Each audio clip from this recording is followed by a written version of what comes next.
Bismillahirrahmanirrahim. Assalamualaikum warahmatullahi wabarakatuh. Waalaikumsalam Waalaikumsalam warahmatullahi wabarakatuh. Oke, jadi untuk video dibuka, untuk audio seperti biasa ya ditutup dulu. Untuk absen hari ini di room chat ya dengan menuliskan nomor absen, NPM dan nama lengkap. Oke, teman-teman semua, kita sudah masuk ke pertemuan yang terakhir ya di perkuliahan pendidikan Pancasila. Selama 1 semester ya, jadi memang banyak hal yang telah kita lalui ya. Kemudian juga untuk materi sebenarnya untuk pembahasan mungkin ya, untuk uraian yang lebih lanjut lagi belum sepenuhnya saya sampaikan, tapi di minggu yang terakhir ini sebelum UAS kita akan coba saya bahas ya, saya uraikan bab-bab terakhir ataupun bab-bab yang akan berkaitan dengan materi ujian akhir semester ya. Terutama di bab terakhir ya, di bab 6 belum saya bahas di bab filsafat. Kalau untuk bab 7 di bab ilmu kan sudah saya tugas kelompok ya dengan rekaman video yang sudah Anda upload ke channel YouTube masing-masing ya, di kelompok masing-masing, maksudnya di channel YouTube di akuntansi, dan udah saya pantau tiap waktu ya. Oke. Teman-teman semua ya, untuk UAS jadwalnya sudah ada belum? Saya belum dapat jadwal ya dari ekonomi. Biasanya minggu kedua ya biasanya. Berarti masih ada waktu mungkin 2 minggu ke depan lagi kurang lebih. Tapi untuk teknis ujian sendiri, karena Anda sudah punya gambaran waktu UTS ya, tidak akan jauh berbeda untuk teknisnya di kuisis, dan mayoritas sebenarnya waktu UTS lancar ya, walaupun ada beberapa kendala teknis yang bahkan belum saya sempat periksa karena saya juga sedang fokus meriksa tugas-tugas dulu. Yang penting kalau nanti UAS sudah punya gambaran waktu UTS, ya tinggal bagaimana Anda ikut petunjuk aja. Sehingga itu lebih mudah sebenarnya. Karena begitu selesai Anda mengerjakan soal-soal, nilai sudah bisa langsung keluar ya gitu. Oke, itu ya kurang lebih tentang pengantar awal di pertemuan yang ke-14 mungkin ya. Mudah-mudahan saya bisa menguraikan pokok-pokok penting di materi perkuliahan. Oke, di bab 6 tentang Pancasila sebagai sistem filsafat ya. Yang di bab 7 kemudian tentang landasan pengembangan ilmu. Nah, di bab 6 itu tentang sistem etika ya. Betul? Sistem etika ini sebenarnya udah saya uraikan di video saya di beberapa minggu yang lalu ya. Bahkan juga sudah Anda kerjakan tugas-tugasnya dengan Anda juga mencari jawaban sendiri ya di buku maupun di pemahaman-pemahaman yang lain. Tapi makan ini merupakan bab yang sangat penting ya. Di bab etika, sistem etika ini kita nanti hari ini akan berbicara tentang etika. Bahkan di subbab berikutnya ya, ada bahasan tentang etika politik ya, dan pendidikan politik ya. Oke, teman-teman semua, berbicara Pancasila sebagai sistem etika ya. Mungkin saya kembali menegaskan ke Anda, ini kan etika ini merupakan salah satu cabang dari filsafat ya, yaitu filsafat produk atau filsafat praktis. Kalau kita memaknai filsafat sebagai proses berpikirnya manusia, ya, karena manusia merupakan makhluk yang berpikir, kemudian juga output dari pikiran manusia, atau apa yang dipikirkan oleh kita sebagai manusia, itu akan dimanifestasikan, akan diejawantahkan ke dalam apa yang disebut dengan etika. Mungkin secara umum etika merupakan ajaran moral ya, atau kode etik dalam sikap tindakan manusia, tentang perilaku manusia, bagaimana berperilaku sebaik-baiknya itu dalam, karena filsafat mengajarkan kita sebagai manusia untuk berpikir sebenar-benarnya, gitu ya, sampai hakikat kebenaran kita temukan, maka nanti akan kita ejawantahkan, akan kita manifestasikan ke dalam sebuah tindakan yang sebaik-baiknya. Itu etika. Jadi idealnya, ya, memang pikiran manusia, apa yang kita pikirkan adalah apa yang kita lakukan, atau apa yang kita lakukan merupakan apa juga yang kita pikirkan, gitu. Karena manusia adalah makhluk yang berpikir, kayak itu ya. Nah, kemudian hal-hal penting yang dalam etika di sini ada nilai ya. Nilai merupakan sesuatu yang dihargai ya, sebuah penghargaan ya. Ini juga berkaitan dengan kodrat manusia, hakikat manusia. Karena manusia adalah makhluk yang ingin dihargai gitu kan. Tidak ada manusia yang ingin dihina. Siapa di sini yang tidak ingin dihina, ingin dibully misalnya, ingin dicaci maki? Kan tidak ada. Pasti manusia itu ingin selalu dihargai.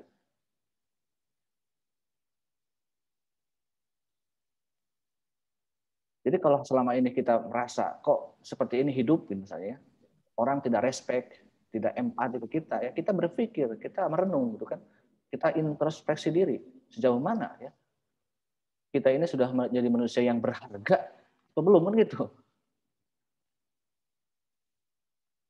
Jadi kalau hari ini kita masih sekali lagi ya masih menjadi manusia yang mungkin tidak peduli ya, atau orang tidak peduli sama kita atau tidak menghargai kita, kan berarti kita tidak bernilai gitu kan.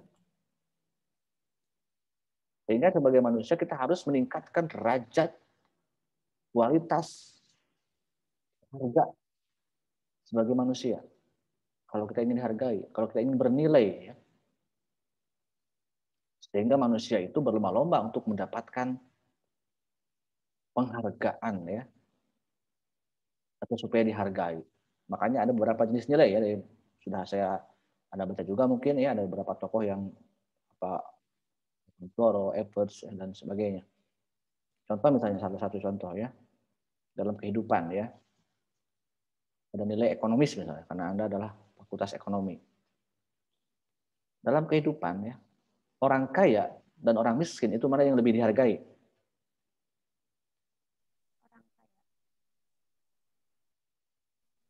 Coba jawab. Ada orang miskin. kaya. Orang Orang kaya. kaya. Orang miskin. Kaya. Oke, berarti tidak salah ya kita kalau manusia ingin menjadi orang kaya ya tidak salah karena itu merupakan satu pencapaian dalam diri manusia supaya dihargai, karena menjadi orang yang miskin itu direndahkan ya. Itu salah satu contoh nilai. Misalnya ada juga nilai yang lainnya, nilai intelektualitas misalnya. Katakanlah ada tolak ukurnya pintar atau bodoh misalnya. Coba orang pintar dengan orang bodoh mana yang lebih hargai? Orang pintar, Pak. Orang pintar, Pak. Orang pintar. Tadi misalnya kalau kita misalnya secara ekonomi manusia tidak bisa, misalnya tidak mencapai kekayaan yang dicapai, itu paling tidak ada daya tawar lain ya gitu ya. Oke lah saya tidak orang kaya, tapi saya harus menjadi orang yang cerdas, orang yang pintar. Ya baiknya kedua-duanya kan gitu ya. Atau mungkin juga Anda punya pikiran lain bisa jadi ya gitu ya. Coba mending jadi orang miskin bodoh atau menjadi orang kaya pintar. Orang Kaya pintar, Pak. kaya pintar lah, Pak. Kaya pintar. Itu salah satu contoh. Ada juga misalnya nilai, oke lah saya tidak bisa mencapai kekayaan. Saya juga mungkin tidak bisa berpendidikan misalnya. Itu paling tidak kan ada nilai-nilai yang lainnya. Katakanlah menjadi orang yang memiliki etika misalnya, memiliki kepribadian yang baik ya. Wah, orang lihat dalam kehidupan nyata misalnya, lemah, bodoh misalnya, miskin, jahat dia kan misalnya gitu. Tidak bermoral misalnya gitu. Malah menjadi penyakit di masyarakat. Coba kalau misalnya kita bisa menjadi orang yang berharga ya, sudah kaya misalnya ya, terus juga pintar, secara intelektual dihargai keilmuannya, secara perilaku juga baik gitu kan, disenangi oleh orang lain gitu kan. Itu ya kurang lebih manusia itu bisa seperti itu. Karena memang manusia itu bisa dibentuk ya, karena bisa berpikir gitu. Jadi jangan kenapa kamu kok miskin misalnya, bodoh misalnya, terus juga kesopanan ya, sudah takdir katanya. Itu bukan urusan takdir ya dalam konteks itu. Itu urusan yang bisa diperjuangkan, bisa dibentuk. Makanya ada proses pendidikan dalam rangka itu ya. Oke, jadi Anda pun sebenarnya ya pada akhirnya gitu dalam mata kuliah saya sebenarnya kan Anda juga berlomba-lomba mendapatkan nilai ya nilai akhir ya, nilai mata kuliah. Sehingga selama 1 semester ini Anda kan diuji oleh berbagai macam tolak ukur yang mungkin akan saya nilai itu kan. Dari mulai sikap kepribadian di mungkin di ruang kelas ya dalam konteks walaupun di Zoom misalnya.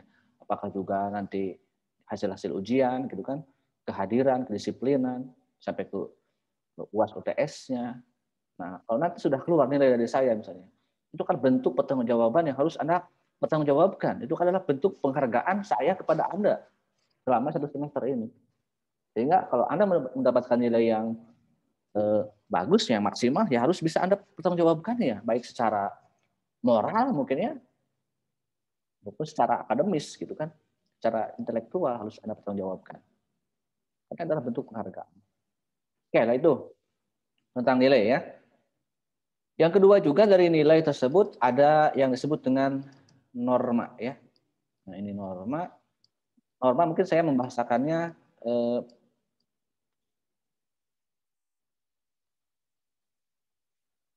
sebagai kesepakatan nilai ya, kesepakatan bersama. Karena setiap manusia itu memiliki pandangan tentang sesuatu itu berharga atau tidak ya. Dalam konteks sebagai makhluk sosial, nah manusia itu juga diikat oleh norma-norma sosial ya yang berlaku di masyarakat. Kira-kira kalau begini misalnya, ada norma kesopanan. Kalau saya berbicara A, kalau saya berperilaku A gitu, itu sopan atau tidak kan gitu. Jadi kalau kita dalam secara individu misalnya sudah punya pandangan tentang sesuatu itu berharga atau tidak, bernilai atau tidak, kemudian kita keluar dari lingkungan ya, pribadi kita masuk ke lingkungan sosial dari macam keluarga, masyarakat, bahkan sampai bangsa dan negara ya. Ada norma diikat oleh sebuah norma-norma yang berlaku di masyarakat. Tadi ada sopan santun, norma kesusilaan. Ini kira-kira ini perilaku ini melanggar susila atau asusila misalnya gitu kan. Dari agama juga kan kita juga diikat oleh norma agama. Secara menurut agama ini kira-kira bagaimana nih sikap perbuatan seperti ini? Menurut adat istiadat ini bagaimana? Bahkan menurut hukum negara ini bagaimana, melanggar hukum atau tidak? Ya. Nah, ketika manusia telah memiliki pandangan-pandangan mengenai dirinya dan lingkungan sosialnya, kemudian akan terbentuklah moralitas di sini ya. Nah, ini merupakan salah satu bagaimana kita memahami ya,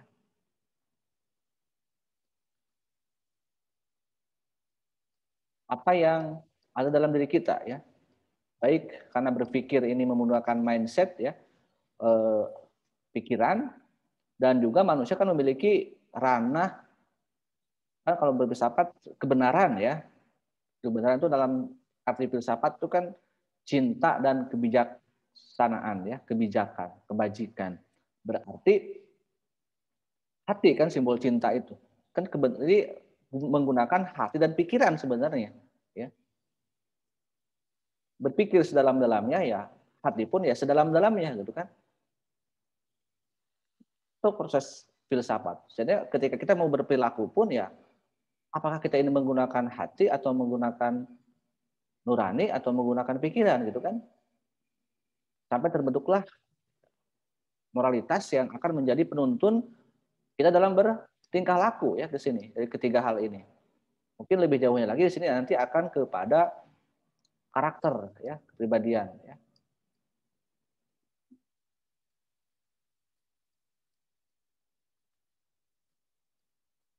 Dalam ilmu pendidikan sebenarnya ada bahasa teori Bloom itu 3 ranah dalam manusia itu. Ada ranah kognitif ya. Berarti ini pikiran. Dalam istilah psikologi lain ada yang disebutkan mindset ya.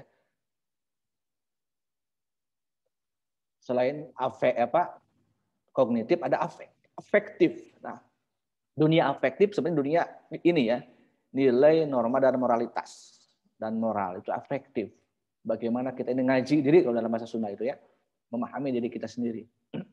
Bagaimana kita ini membentuk pola pikir, mindset kita dan menggunakan apa yang akan kita benar atau tidak menurut nurani ya. Karena yang kalau bicara kebenaran ya dalam artian hati nurani kan tidak bisa ditutup-tutupi ya. Tidak bisa berbohong gitu kan. Kalaupun mulut berkata A, tapi kalau hati mungkin tidak mungkin berbohong ya. Orang yang tidak jujur, orang yang melakukan kesalahan itu atau yang jahat tuh mungkin nuraninya tidak bisa berbohong ya. Mungkin dia sadar bahwa saya ini jahat. Saya ini telah berbohong menurut nuraninya. Tapi kenapa yang keluar dari dalam dirinya itu bisa berbohong atau berperilaku amoral ya, tidak beretika. Nah, mungkin secara sederhananya manusia itu bertingkah laku, bertindak. Kalau kita mengambil dua ranah ya, dua sisi dalam diri kita yaitu hati dan pikiran, bisa jadi kalau Anda berbuat itu menggunakan hati dan pikiran ya, pikirannya berpikir dulu kemudian sesuai juga dengan hati nuraninya, kemudian berbuatlah orang itu. Atau juga tidak, atau hanya salah satu misalnya. Mungkin dia berpikir, tapi dia tidak meyakini bahwa dalam nuraninya gitu kan. Udah aja berpikir langsung aja berbuat. Atau sebaliknya, dia mungkin tahu kejujuran, tapi dia tidak berpikir langsung aja berbuat. Atau mungkin tidak kedua-duanya ya. Saya masih ingat salah satu adegan film yang paling fenomenal dulu dalam tahun 2000 berapa ya waktu saya masih sekolah. Ada apa dengan cinta? Ada adegan antara Rangga dan Cinta gitu ya. Ketika sedang marah mungkin kata Rangga pada Cinta, Cin katanya. Salah satu di antara kita itu ada yang punya hati dan ada yang punya pikiran. Tapi sayang, kamu tidak punya kedua-duanya. Nah, jadi sebenarnya perilaku manusia itu ya, kalau kita kan ini baik dan buruk ya, mengajak kita akan kebaikan. Baik buruknya sikap manusia itu dari apa yang dipikirkan. Karena kalau kita baik pikiran kita, baik nurani kita misalnya, maka yang keluar juga perilaku-perilaku yang baik. Nah, kan ada kalanya manusia kan tidak seperti itu ya, tidak sadar mungkin. Makanya apa itu pendidikan ya, proses upaya sadar, proses memanusiakan manusia agar apa yang kita lakukan adalah bentuk kesadaran moral gitu kan, benar-benar dipikirkan dan benar-benar digunakan hati nurani, sehingga yang keluar ya menjadi pribadinya ya pribadi yang baik gitu kan. Nah tadi ya yang saya lanjutkan tadi kalau ada ranah kognitif, afektif ya, lalu ini ke psikomotor kalau menurut teori belum. Kalau dalam teori psikologi lain ada yang mengatakan mindset plus attitude ya, etika berarti pikiran, mindset pikiran dan sudah pikiran yang memang untuk perilaku ya, kalau mindset itu pola pikir lah mungkin mindset itu, bukan tapi ya lebih ke pola pikir pengertiannya. Kemudian kalau kita sudah punya attitude ya tentang baik buruk, moralitas dan norma moralitas dan etikanya, nanti akan menjadi karakter ya. Ini proses berbentuk kepribadian ya. Nah, tujuan kita adalah dalam mata kuliah ini kan sebenarnya tujuannya satu ya, yang paling penting, nation character building ya. Membentuk karakter bangsa. Nah, bagaimana bangsa itu bisa menjadi berkarakter baik ya, memiliki moralitas, memiliki etika kalau pribadi manusia tidak berkarakter, tidak beretika. Berarti kan dari mulai diri sendiri sebenarnya gitu kan. Nah, karakter yang saya kembali ke sini berarti apa itu karakter ya? Mungkin ini adalah perilaku yang dominan gitu kan. Sehingga kita akan dicap ya. Kamu mah kok pendiam misalnya. Kamu kok pemarah. Kamu kok pedit misalnya ya, pelit. Berarti mungkin kalau orang sudah mencap kita berkarakter pendiam ya, aktif, pasif, pemarah, berarti mungkin karena yang sering keluar dari dalam diri kita adalah yang itu yang dominan ya. Karena Anda mungkin dominannya pemarah, marah-marah terus, berarti Anda memang itu karakternya. Kalau Anda pendiam, berarti Anda karakternya pendiam. Kalau Anda kritis, misalnya, memang itu karakternya kritis gitu kan. Tetapi kan bukan berarti orang yang pendiam juga tidak bisa marah kan? Kan tadi ada kalanya ketika bertingkah laku itu kita tidak sempat mungkin menggunakan dua ranah ya, hati atau pikiran gitu kan. Bahkan tidak kedua-duanya. Contoh misalkan dalam ada gerakan refleks ya. Tiba-tiba kan kita tidak tanpa berpikir, tanpa apalagi bertanya pada nurani langsung aja ngomong ataupun bersikap ya. gogok, misalnya nyebut kata-kata binatang ya, kan mungkin juga kata-kata anjay misalnya gitu kan. Ya mungkin karena ada refleks gitu kan, kalau rewas misalnya, kalau kaget itu kan kadang-kadang refleks. Sehingga ya mungkin orang marah, orang diam saja bisa jadi marah kalau dalam keadaan tertentu, kalau dalam keadaan tidak sadar gitu kan. Atau tadi salah satu di antara hati dan tidak sempat berpikir, tidak sempat karena kalau kita berpikir saja juga kadang-kadang kan bisa jadi kalau pikir kita sedang ngeres mungkin ya, langsung kita berbuat mungkin nggak akan ngeres akhirnya. Atau sedang negatif thinking ya. Tapi kalau kita walaupun kita berpikir negatif, kalau nurani kita mengatakan tidak, berarti saya akan berperilaku yang karena harus ada pertimbangan moral di sini kan gitu. Atau juga apakah dengan kejujuran misalnya itu apakah juga itu baik tanpa berpikir, jujur aja misalnya, jujur langsung aja berbuat atau berkata. Itu juga kurang baik gitu, misalnya. Kamu macam hidungna pesek misalnya kan gitu. Itu kan jujur orangnya, tapi kan tidak berpikir ya gitu. Kalau saya mungkin tidak, saya aja misalnya kalau jujur terus misalnya repot juga ya. Dia pada perempuan cantik, saya jujur misalnya. Aku cinta padamu. Bertemu lagi, aku cinta. Mungkin tiap hari akan saya nembak orang gitu kan. Karena terlalu jujur ya. Dia pada perempuan cantik, saya suka misalnya. Tapi kan saya berpikir gitu kan. Kira-kira ini layak untuk saya tembak misalnya gitu kan. Itu baik tidak? Jadi harus kedua-duanya ya. Kita ini menjadi orang yang sadar.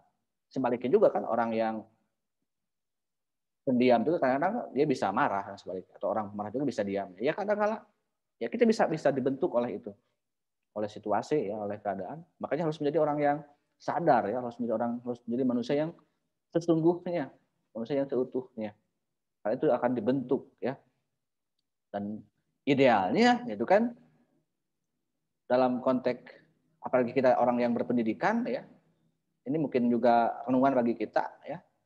Mungkin saya tidak khawatir dengan Anda akan menjadi pribadi yang intelek, mungkin yang orang menjadi orang hebat, orang cerdas secara ilmu, mudah ya. Banyak di negara kita juga yang orang yang berilmu, berpendidikan tinggi. Tanpa diragukan lah, mungkin Anda masih banyak yang akan Anda lalui ya.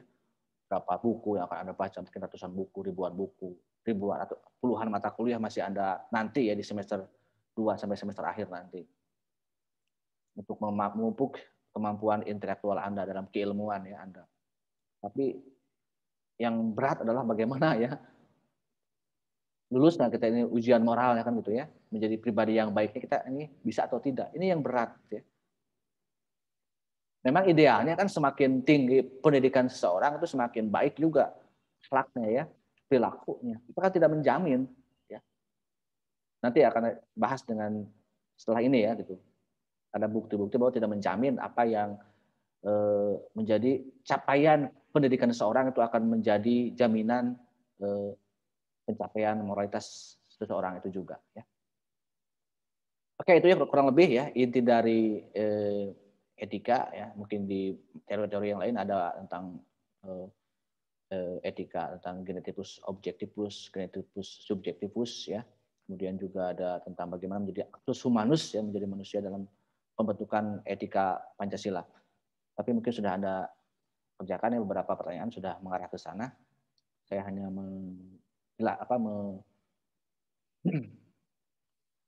mencoba menyederhanakan bahasan itu ke dalam konteks kehidupan yang lebih kontekstual ya, yang lebih nyata. Oke, itu ya salah satu poin penting dalam bab pertama di subbab pertama tentang etika ya. Ini bagaimana ini tentang baik buruknya manusia. Oke, itu tentang etika. Kemudian juga yang kedua ini yang akan saya uraikan juga ya tentang sini politik ya. Sebelum nanti ada etika politik ya. Nah, berbicara etika politik, kita harus pahami dulu apa itu politik. Ya.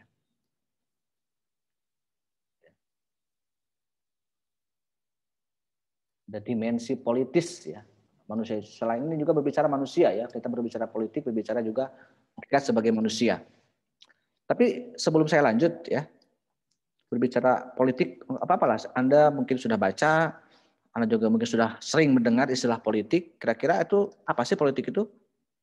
Ketika saya mengatakan politik, kira-kira apa yang satu kata aja, kira-kira berkaitan dengan apa politik itu? Dari Retno Gunawan bisa didengar? Ini yang saya coba yang off cam ya. Retno, bisa didengar suara saya?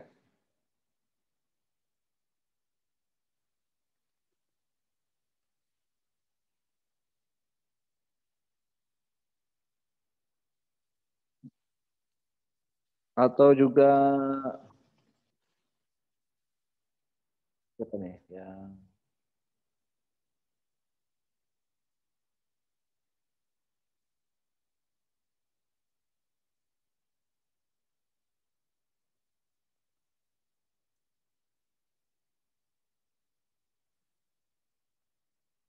coba siapa ya? Adisa, Adisa Nuraisa Negara, Pak. tentang negara. Coba yang off, coba paling tidak mendengar ya apa yang saya uraikan. Oke, bicara tentang negara. Apalagi coba? Coba yang lainnya. Meli, Mela. Mela bisa dengar, bisa jelas suara saya? Mela. Widya. Pemerintah, Pak. Negara, pemerintah. DA5, ini baru gabung ya. Bisa dengar DA5?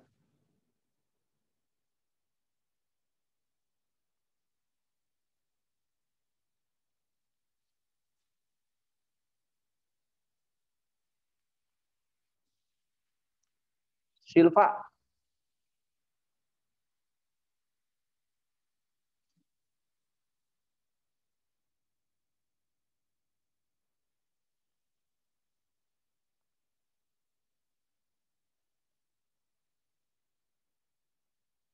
Pratiwi.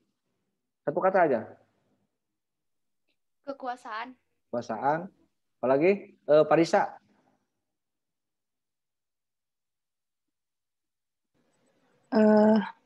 Pembentukan kekuasaan. Pembentukan kekuasaan. Riki Muhammad. Penguasa. Penguasa. Nur Hafijah. Jabatan, Pak. Jabatan. Nasa. Seni dan ilmu untuk meraih kekuasaan. Ilmu untuk kekuasaan. Elza. Mempertahankan kekuasaan. Mempertahankan kekuasaan. Pasa.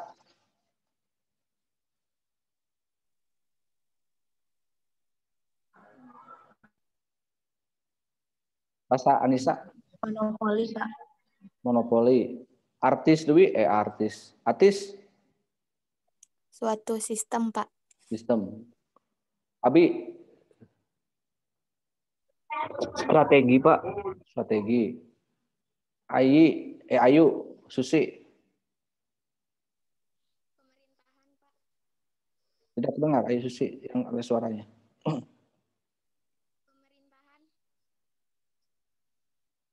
Oke. Udah dulu ya. Nanti saya lanjut ke yang lainnya yang belum saya ini. Berarti berbicara politik tadi berbicara ada yang bilang pemerintahan ya. Berbicara pemerintahan. Ini bisa juga government ya. Pemerintahan, berbicara juga tadi negara, state ya. Berbicara kekuasaan ya, atau power. Tadi seni cara mempertahankan ya.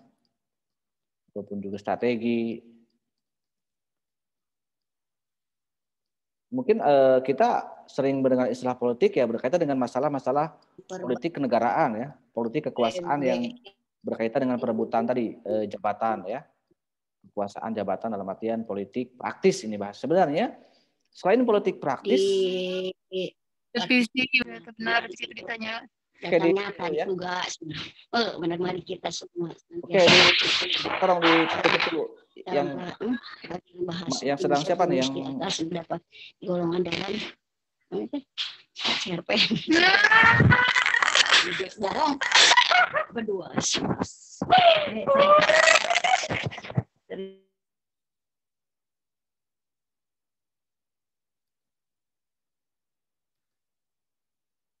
Yang sekiranya tidak akan ikut gabung ya udah ya, nggak usah ikut gabung.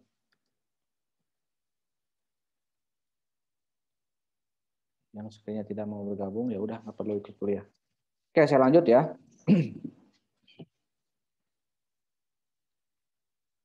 Berarti memang politik secara khusus, secara praktis ya pasti berbicara mengenai hal yang tadi Anda sebutkan ya. Tetapi ini kan juga berkaitan dengan kodrat manusia ya. Selain sebagai makhluk individu, selain sebagai makhluk sosial, manusia juga disebut dengan makhluk yang berpolitik ya. Ada istilah lagi ini zon politikon ya. Hewan atau binatang yang berpolitik ya.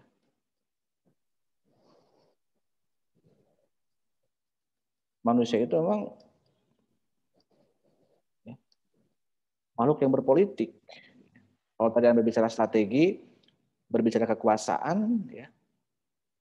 Kenapa? Berarti orang itu selalu ingin berkuasa, ya.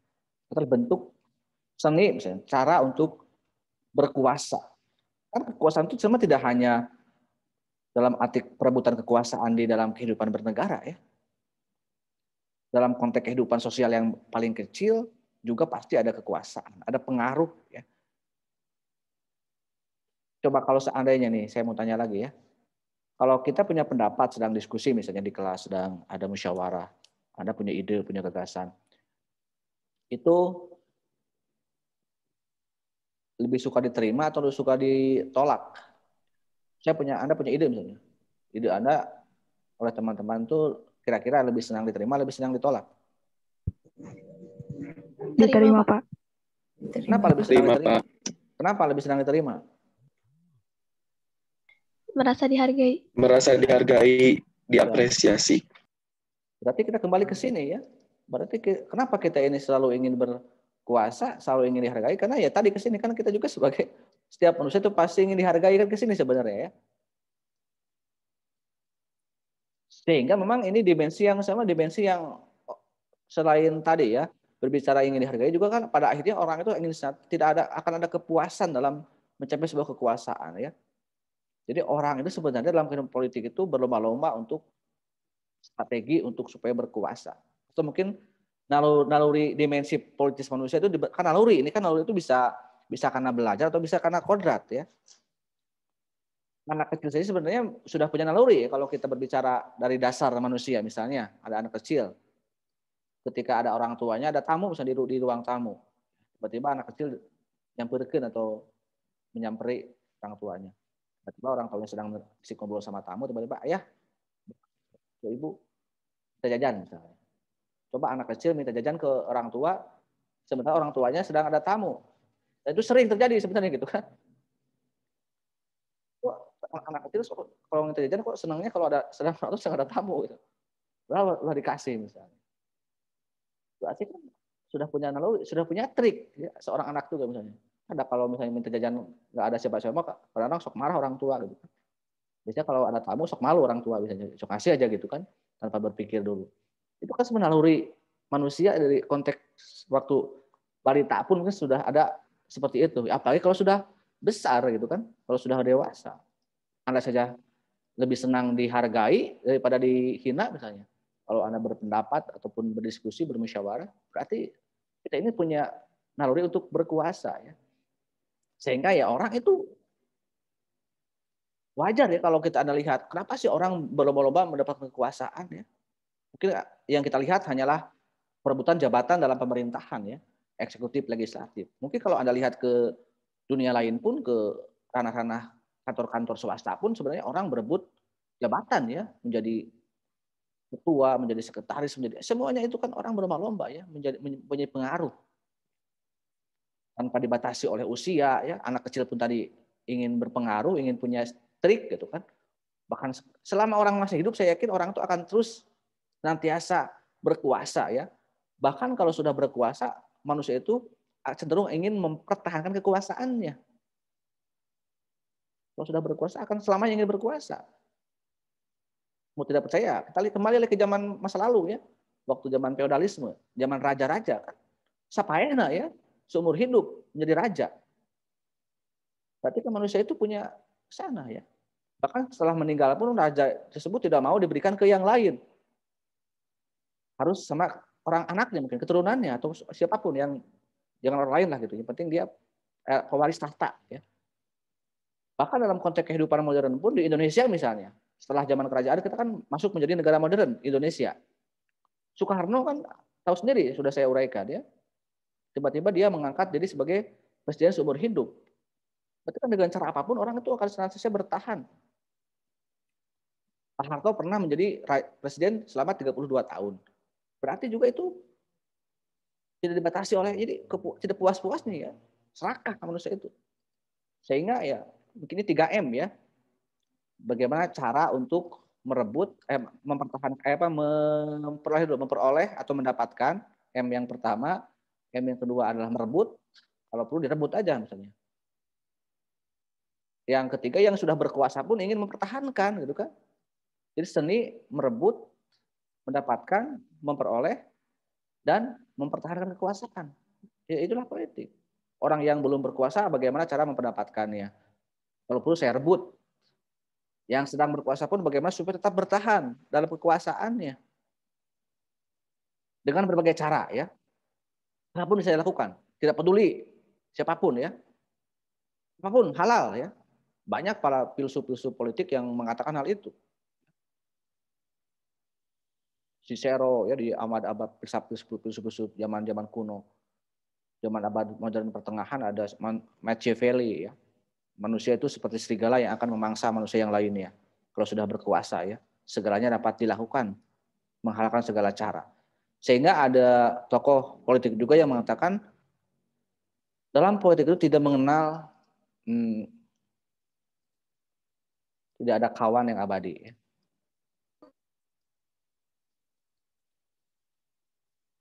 Tidak ada lawan yang abadi. Tidak ada kawan, tidak ada lawan yang abadi. Lalu yang abadi apa di sini? Yang abadi hanyalah kepentingan.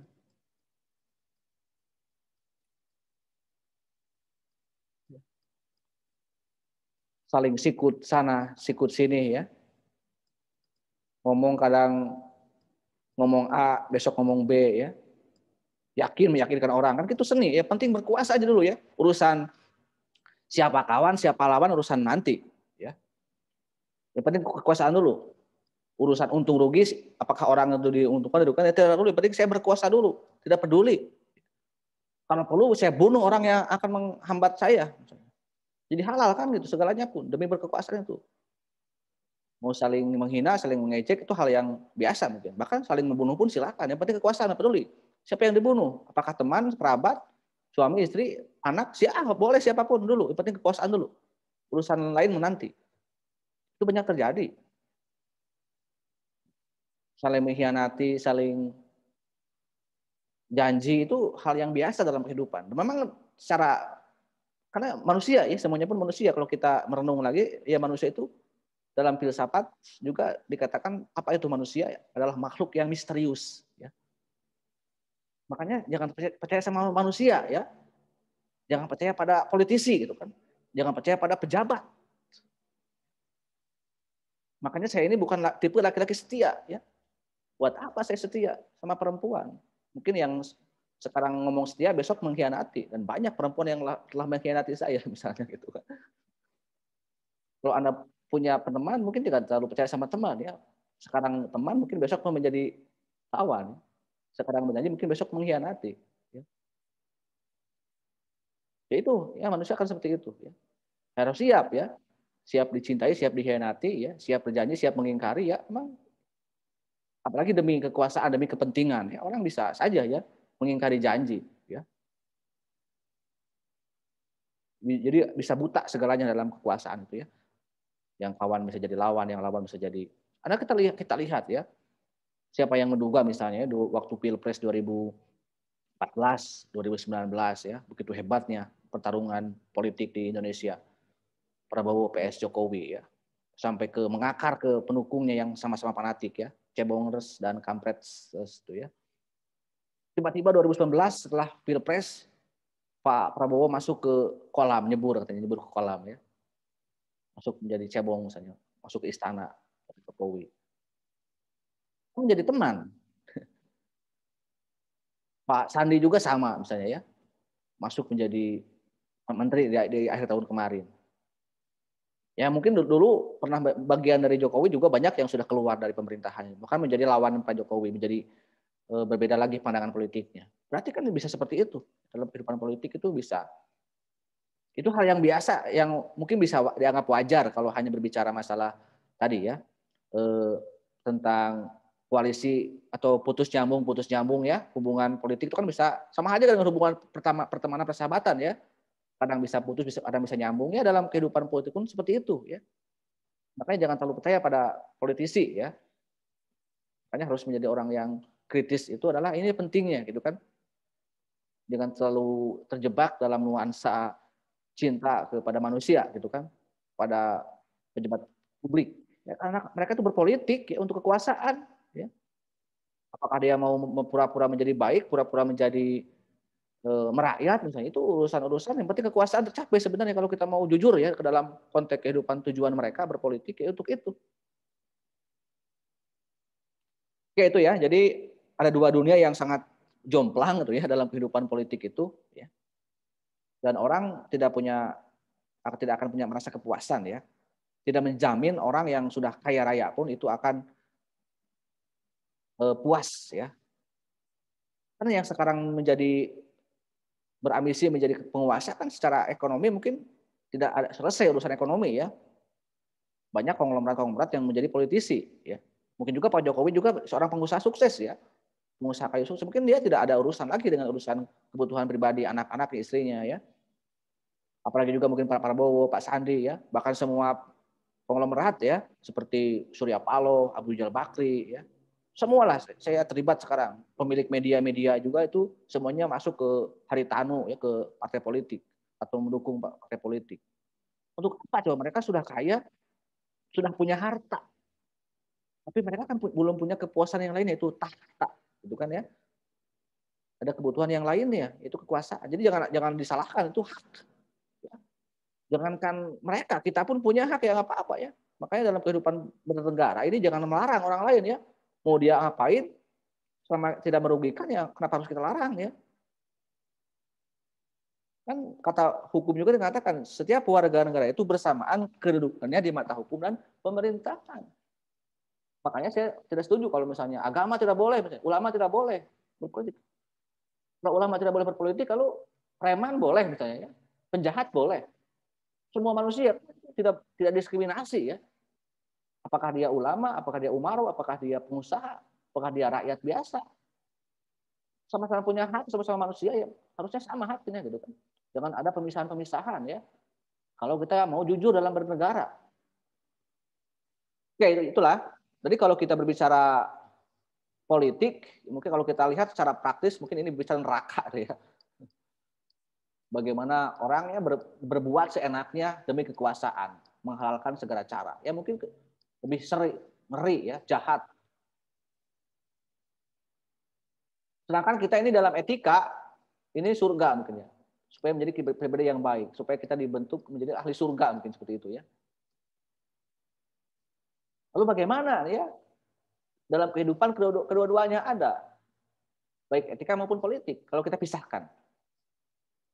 Oke, kita pisahkan ya. Kita sudah memahami ini. Oke. Nah, dalam kehidupan tadi ya, antara tadi etika,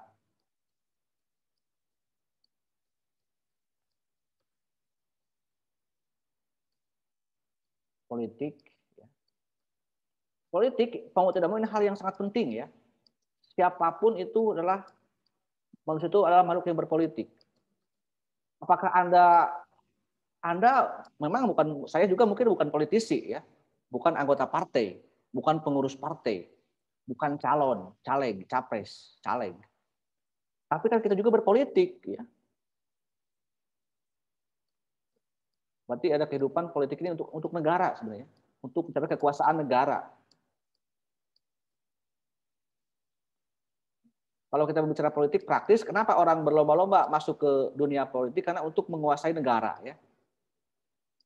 Lalu kita sebagai warga negara bagaimana nih? Sebagai rakyat,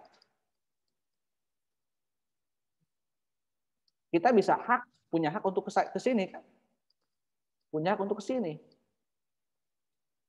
Secara praktis. Tapi kita pun sebenarnya sebagai orang yang berpolitik juga, ya. Setiap manusia pasti berpolitik. Coba seandainya begini, kalau kita hanya memaknai politik sebatas pada ke sini, tanpa ini bagaimana coba, ya? Hanya ada partai politik, hanya ada politisi, hanya ada caleg, capres, cawapres, ya, yang di sini, tanpa ada rakyat, coba, tanpa ada kita yang tidak masuk ke partai politik, kira-kira akan jalan nggak negara?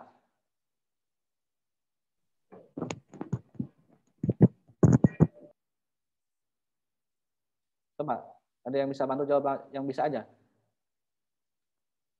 Gre, Diansah, coba kamu kira-kira kalau hanya ada mereka politisi, kira-kira jalan ke negara ini? Menurut saya tidak akan, Pak. Ya, karena kita pun akan punya peranan masing-masing, ya.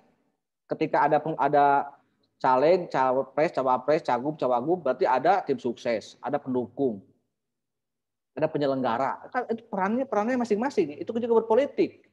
Oke lah, saya tidak mau ikut terjun secara praktis menjadi pemilih aja misalnya. Itu juga adalah sudah berpolitik, gitu kan, sebagai pemilih. Karena juga ada hak dipilih dan hak memilih.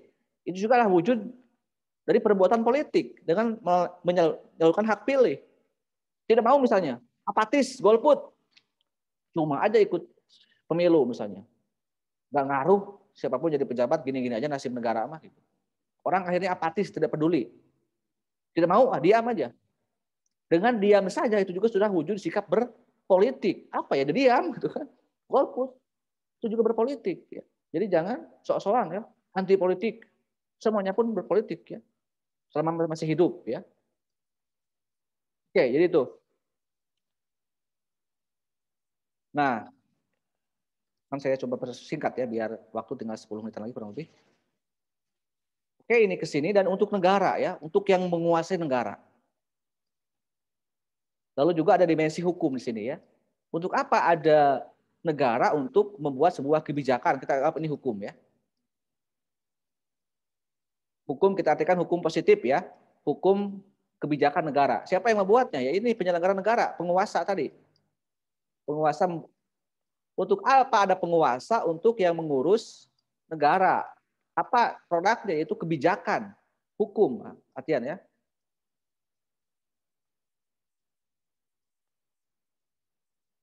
Untuk apa ada kebijakan, ada hukum? Ya untuk melindungi, kalau kita rakyat, ya, melindungi rakyat, untuk mengatur rakyat, untuk mengatur negara, hukum juga, ya, supaya hukum ini mengatur urusan negara, karena kita negara hukum, kan.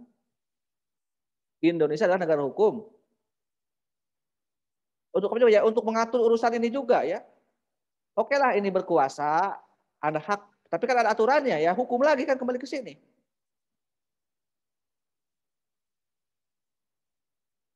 Jadi akan bolak-balik sebenarnya, gitu kan.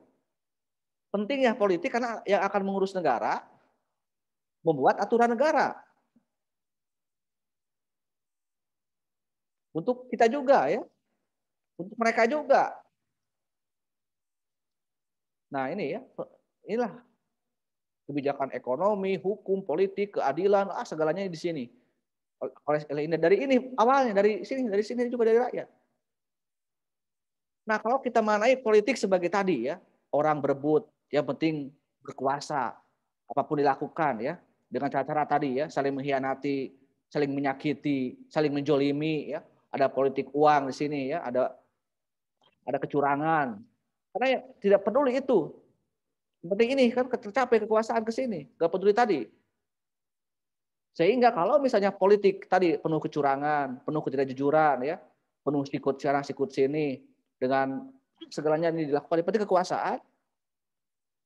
Kemudian yang mengurus negaranya juga tadi hasil kecurangan, hasil kebohongan, hasil ketidakjujuran. Sehingga akan berdampak pada produknya, itu kebijakannya. kebohongan, kecurangan, kelicikan, kepicikan. Nah ini ya tujuannya adalah kekuasaan. Ya inilah. Jadi kalau sebuah negara yang mengurus negaranya masih kacau ya, tidak jelas, hukumnya, kebijakannya tidak adil ya, hanya untuk kepentingan golongan politiknya saja ya, kepentingan golongannya saja. Karena mungkin proses politiknya tanpa ini, tanpa moralitas, tanpa etika politik. Itulah pentingnya etika politik ya. Jadi kalau politiknya penuh dengan etika, nilai-nilai kebaikan ya, boleh berkuasa. Tapi ingat ada etikanya ya. Boleh berkuasa tapi jangan sampai kasar lah ya. Semuanya bisa jadi kawan suatu saat. Mudah untuk berteman, berkawan. Memang itu hak, tapi karena harus etis tuh kan. Masa tiba-tiba Anda mengkhianati orang demi kekuasaan, demi jabatan, memang tidak salah secara hukum tidak salah ya. Nah, ini ada tarikan ya antara ranah etis dan ranah hukum ya.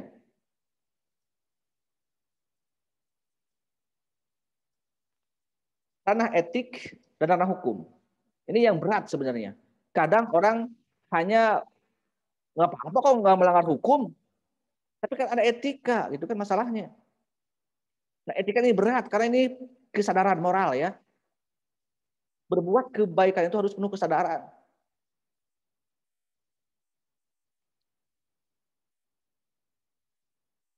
Tidak ada paksaan ya orang untuk sadar itu, silakan mau beretika mau tidak. Tapi kalau bicara hukum ini mudah sebenarnya ukurnya, ini paksaan ya.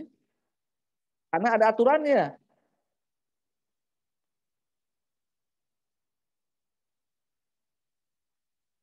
Ini kan baik buruk ya. Baik buruk secara moral. Ini kan subjektif tentang orang ini mau atau tidak berbuat. Kalau ini kan paksaan. Benar salah kan di sini. Benar apa salah? Secara hukum ya, tertulis. Ada sanksi tertulis. Ini mah kesadaran, ini mah paksaan, dan ini adalah hukum sendiri adalah buatan politisi kan. Hasil karya politik. Jadi wajar kalau hukum hanya untuk kepentingan politiknya gitu kan, karena tergantung siapa yang membuatnya. Tergantung siapa penguasanya kan gitu. Makanya kalau penguasa yang tidak beretika, tidak bermoral ya mungkin produknya pun tidak adil ya, tidak jujur.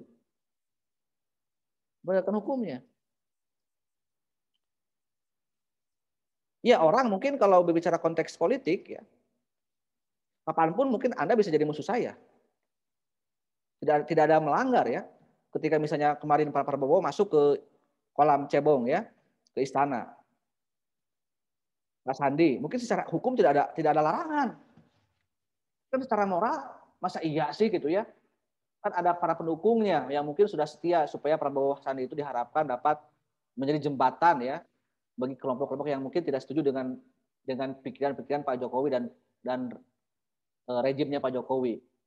Ya itu kan hak berbeda pendapat ya. Mau suka atau tidak dengan mau berbeda pendapat, mau satu pendapat dengan kekuasaan itu kan hal yang biasa dalam demokrasi, harus siap gitu kan. Karena negara itu bukan hanya penguasa tapi semuanya. Maka konteks persatuan dalam Pancasila kan bukan persamaan pendapat ya, perbedaan pendapat. Harusnya ketika proses politik itu berakhir, muncullah penguasa, dia adalah pemimpin untuk negara, bukan pemimpin untuk golongannya. Sehingga yang berbeda pendapat, yang satu pendapat dirangkul semuanya oleh negara, bukan dihukum atau dihakimi. Ya. Itu kan tadi ya, memang ada tarikan yang memang harus kita pahami, di mana itu etika dan di mana itu hukum ya. Dan efek kalau politik tanpa beretika, ya mungkin banyak kejadian-kejadian yang dianggap ya tidak sesuai dengan nurani manusia. Ya mungkin saya akan memperlihatkan dulu sesuatu ya ke Anda.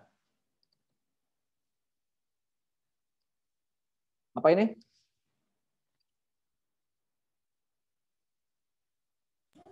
Uang. Uang, Pak. Uang, Pak. Berapa? 10.000. Terus bagaimana itu kira-kira? Siapa? Ada masalah dengan uang itu? Ada. Ada. Apanya? Ada. Apa yang masalah? Oh, gambarnya. Gambarnya siapa? Gambar tokohnya. Gambar siapa itu? Kemensos. Mantan Menteri Sosial ya. Oke. Ya. Kira-kira itu oke lah, itu sudah stop dulu ya. Kalau itu gambar, kira-kira itu kasus apa? Ada hal apa dengan dengan Pak Mensos kemarin di akhir tahun? Korupsi bansos, Pak. Emang Korupsi salah? bansos, Pak. Enggak, ya udah. Korupsi, Pak. Emang apa salahnya Pak Mensos korupsi bansos? Kan dia Menteri Sosial. Kan dia cuma minta 10.000 dari satu paket sembako. Emang Kan salah? dikali berapa jumlah sembakonya, Pak? Berapa jumlahnya? Jadi Kita banyak. cuma minta 10.000 dari 2.700.000 paket sembako. Emang salah? Kurang gede 10.000. Salah, Pak, kan ngambil hak orang. Sudah ada porsinya, Pak. Jadi mengambil hak yang lebih gitu. Ya, itu kan masalah bansos Kemensos ya. Mungkin juga bansos dari provinsi dan lain-lain banyak. Tapi yang Kemensos kan ada 2.700.000. Kira 300.000 harga paketnya ya, per paket. Majalah Tempo dengan beberapa aktivis anti korupsi itu menemukan bahwa katanya lebih dari hanya 170.000 harga bersihnya ya. Itu 130.000 selisih dari keuntungan bansos itu. Mungkin Pak Mensos hanya 10.000. Sisanya itu ngalir ke partai-partai penguasa ya. Mungkin ke partai penguasa yang paling menguasai lah sekarang. Itu kata Tempo, bukan kata saya. Itu Tempo di YouTube sudah ada penelusurannya. Bahkan beberapa perusahaan juga banyak yang nggak jadi deal dengan beberapa dengan Kemensos karena mungkin kurang keuntungannya. Tapi itulah ya. Kira-kira korupsi itu melanggar hukum atau melanggar etika? Tadi kan saya bicara melanggar hukum dan etika. Keduanya. Pak. Nah, walaupun itu melanggar jelas etika dilanggar ya, karena tadi ya Anda bilang bukan haknya. Secara hukum juga dilarang kan. Sudah ada gaji besar, kenapa harus minta jatah proyek itu kan? Tidak, itu kan bukan hak mereka. Mungkin kalau perusahaan yang menemukan yang mendapatkan tender, dia punya keuntungan ya wajar. Tapi kalau menteri kan sudah ada gaji, sudah ada porsinya untuk menteri. Makanya tidak boleh ya, walaupun itu hanya 10.000 ya gitu. Oke, jadi ada 2 korupsi ya besar di akhir tahun. Bentuk bagaimana mungkin proses politik yang tadi ya. Tapi ke sebagai negara hukum, untuk koruptor itu kalau belum dikatakan korup, secara hukum belum dikatakan bersalah oleh pengadilan kan berarti belum dikatakan bersalah ya. Secara hukum Menteri Sosial maupun Menteri Perikanan ya, Kelautan Edi Prabowo itu mereka semuanya belum dikatakan bersalah karena negara hukum. Itu untuk korupsi ya. Tapi kan korupsi di kita belum masuknya belum ke kejahatan extraordinary crime ya. Kalau kita kan yang hukuman mati itu yang dianggap kejahatan luar biasa hanya 2 kasus ya, teroris dan narkoba. Korupsi belum. Nah, korupsi itu sangat jelas kerugiannya di mana ya. Siapa yang dirugikan, bukti-buktinya ada, bahkan ada OTT kan dari KPK. Tetapi kan ini ya, kalau nanti seandainya negara mengatakan atau hukum mengatakan tidak bersalah, Pak Mensos maupun Pak mantan Menteri Perikanan, berarti itu kita tidak bisa ngapa-ngapain kan akhirnya. Kalau kata hakim tidak terbukti kan gitu. Itu kan bisa diakali hukumnya atau bisa memang benar tidak terbukti kan gitu. Tapi itu hukum. Dan juga ada kasus lain ya, mungkin juga ini yang mengganggu sense of justice kita mungkin, atau saya juga sebagai beberapa rakyat yang merasa tidak adil penegakan hukum di Indonesia ya, ketika ada kasus Habib Rizik ya, pulang dari, kita bandingkan secara hukum dan etika gitu ya. Habib Rizik hanya melanggar, misalnya hanya dianggap pengajiannya waktu ada Maulid Nabi plus dengan resepsi pernikahan anaknya, hanya melanggar protokol kesehatan dan sudah membayar denda kepada Polda yang ini ya, kepada kan itu Pergub DKI, tapi akhirnya kan dia tetap ditangkap ya, dianggap itu kejahatan pidana. Padahal yang namanya pidana itu ya tadi pembunuhan, pencurian, perampokan, narkoba, korupsi itu pidana. Tapi kalau hanya melanggar protokol kesehatan akibat pandemi itu bukan hukum pidana, itu hukum administrasi. Cukup dengan denda, tapi aneh kan tuh. Nggak tahu ya. Kok bisa seperti ini penegakannya? Itu kasus pertama. Sampai kasus kilometer 50 ya. Pembunuhan ya sampai dikejar-kejar para pendukungnya, dianggap membahayakan negara gitu kan. Dan pada tanggal 30 Desember juga akhirnya membubarkan Ormas FPI. Gitu ya. Atas tuduhan tadi ya, seandainya nggak apa-apa sebenarnya mau menghukum Habib Rizik, mau menghukum pendukungnya, mau menghukum ormasnya silakan. Asal harus dibuktikannya juga di proses pengadilan ya, bukan oleh kebijakan negara, bukan oleh pernyataan menteri. Karena menteri itu bukan penegak hukum. Apalagi karena kejahatannya belum terbukti secara hukum ya. Kenapa nggak berlaku pada misalnya pada partai politik misalnya yang sudah jelas semua partai korupsi, maka harus dibubarkan partainya, kan itu logikanya seperti itu harusnya kalau mau berimbang logikanya. Kalau tadi semua ormas yang terlibat pidana harus dibubarkan ormasnya, walaupun tadi kan saya bilang FPI belum terbukti di mana kejahatan pidananya, tapi dibubarkan. Kok partai politik enggak yang jelas-jelas sudah melakukan korupsi gitu kan? Jadi banyak hal yang mungkin harus kita kritisi bersama ya, bukan dalam konteks kita ini suka tidak suka, membela atau tidak membela ya kepada ormas, kepada kelompok tokoh siapapun, tapi harus sebagai negara hukum harus memenuhi unsur-unsur hukum ya, barulah bisa ditegakkan hukum itu. Tapi kalau seperti ini terus ya mau kapan kita ini seperti ini gitu kan? Kehilangan ya rasa keadilan ya, kehilangan mungkin ini sumber petakaannya yaitu tidak adanya etika politik. Yang kadang-kadang orang kalau sudah berkuasa ya tadi gitu kan, tidak peduli etika. Ya. Saya kira banyak hal mungkin ya masalah-masalah dalam etika bagaimana ketika Pilpres kemarin ya presiden tidak cuti itu kan, memang secara hukum tidak melanggar ya, tidak cuti presiden. Tapi kan secara moral mungkin tidak fair ya pertarungan Pilpres kemarin misalnya. Tapi kan nggak hukum kan apa-apa kan yang mereka yang membuat ya penguasa. Jadi kan tadi ya kadang-kadang ya itu produk hukum itu seperti itu. Kalau tidak adil ya akan ini hasilnya. Sampai ke masalah dinasti politik yang juga harus kita pahami ya. Apakah misalnya selain kasus tadi ya narkoba, narkoba sering lah, kasus korupsi menteri, kasus kasus EPI misalnya, juga kasus pilkada ya. Coba apakah anak presiden misalnya ini ya menantu presiden secara hukum melanggar nggak menjadi calon kepala daerah? Enggak ada larangan ya, memang sudah dicabut dulu kan dilarang sebenarnya dulu ada larangan dinasti politik ya. Anak pejabat itu dilarang untuk, tapi kan sekarang sudah bebas biasa. Tetapi kan walaupun itu dibolehkan secara hukum, kan mungkin tidak etis juga ya. Masa misalnya ayahnya presiden misalnya ya, anaknya wali kota, menantunya wali kota, nanti kalau rapat di istana, ini rapat negara atau rapat keluarga. Ini memang secara hukum boleh ya. Tapi secara moral ya itu, secara etis ya seperti itu.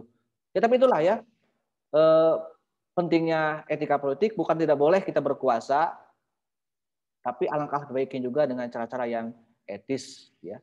Ini yang berat bagi kita. Nah ini mungkin ya pentingnya pendidikan politik ya bagi generasi muda, bagi Anda semua. Silakan Anda merenung sendiri gitu ya. Nah apa yang saya uraikan, bukan maksud saya ini membenci, menjatuhkan siapapun, membela siapapun, tapi dalam konteks saya mencoba untuk jujur ya terhadap keadaan yang ada. Ya alangkah baiknya kita boleh berpolitik, kita boleh menggunakan berbuat sesuai aturan hukum, ya. Tapi jangan lupa juga etika dan moralitas kita sebagai bangsa Indonesia. Sekian, terima kasih ya teman-teman semua. Mohon maaf lewat beberapa menit. Hal-hal yang belum Anda puas boleh Anda tanyakan di Classroom ataupun apa? Ada yang mau Pak, sebentar ada ucapan dari rekan-rekan semuanya. Yuk teman-teman, 1, 2, 3. Terima kasih Bapak. Oke, sama-sama ya. Terima kasih telah menemani kami. Oke. Terima kasih Pak. Ya terharu ya oleh teman-teman semua. Kita jumpa lagi ya. Terima kasih. Kedua ya, mudah-mudahan kita masih panjang umur, masih sehat di mata kuliah yang 2. Di semester 2. Ya, baik. Oke, udah ya? Ya baik Pak. Terima kasih. Assalamualaikum. Warahmatullahi wabarakatuh. Assalamualaikum. Assalamualaikum Pak. Terima kasih.